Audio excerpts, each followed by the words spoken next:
জীবনে ১৬টি বছর কাটিয়েছেন কারাগারের অন্ধকারে। এর মধ্যে হারিয়েছেন জন্মদাতা বাবাকে, কিন্তু খবর পেলেন ১.৫ মাস পর। একে একে চলে গেলেন আরো ৭ স্বজন। কারো মুখ দেখা তো দূরের কথা, জানাজায়ও সুযোগ হয়নি অংশ নেওয়ার। আর্থিক অভাব অনটনে স্ত্রীও দেখতে যেতে পারেননি কারাগারে। ২ সন্তান বাবাকে না দেখে বড় হয়ে পাড়ি জমিয়েছেন প্রবাসে। বলছি ব্রাহ্মণবাড়িয়ার কেন্দুয়াই গ্রামের হাবিলদার মোহাম্মদ সোলাইমান মিয়ার কারা কষ্টের কথা। খারাপ তো লাগবেই ভাই, মারে দেখি নাই, বাপ মরছে বাপের মাটি দিতে পারি নাই, চাচা মরছে চাচার মাটি দিতে পারি নাই, বাপ মারা গেছে আমি জেলে থাকতে, আমার আমি বাপের বড় ছেলে হয়ে ১ ফুটো মাটি দিতে পারিলাম না। আল্লাহর কাছে শুভ, আপনারা সবার কাছে আমি শুভ, আল্লাহ আমার ছেলেরে ফিরাই দিছি।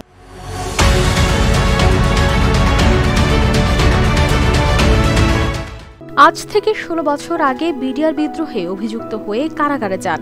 ২০১৩ সালে বিডিআর হত্যা মামলায় খালাস পেলেও বিস্ফোরক মামলায় ফের ১০ বছরের জন্য বন্দী হন। অনিশ্চিত ভবিষ্যৎ জেনেও সংসার টিকিয়ে রাখতে সন্তানদের নিয়ে সংগ্রাম করেন তার স্ত্রী। ধার দেনা করে সন্তানদের পাঠান প্রবাসে। আমার বাবাই একমাত্র আমাদের সংসারের উপার্জনকারী ছিল।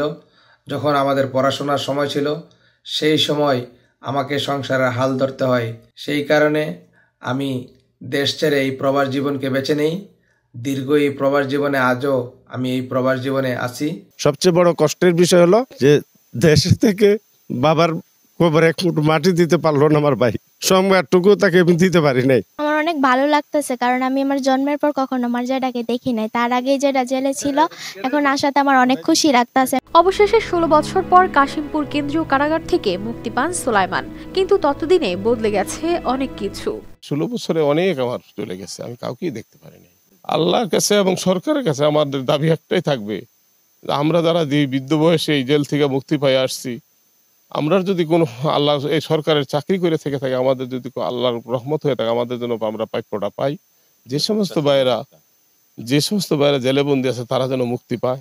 যারা দোষী হবে তদন্ত কমিশনের মাধ্যমে, আমি খুব চাই দৃষ্টান্তমূলক শাস্তি তাদের হোক।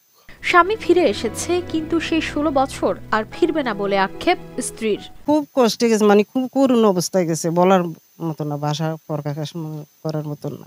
ছেলের নিয়ে আমি যে কিভাবে দিন কাটাইছি, মানে পাড়া প্রতিবেশীরা দেখছে, আর আমি কি বলবো, আমার ভাষা প্রকাশ করার মতো না। সোলাইমান মিয়া চান প্রকৃত অপরাধীদের বিচার, আর যারা নির্দোষ তাদের মুক্তি।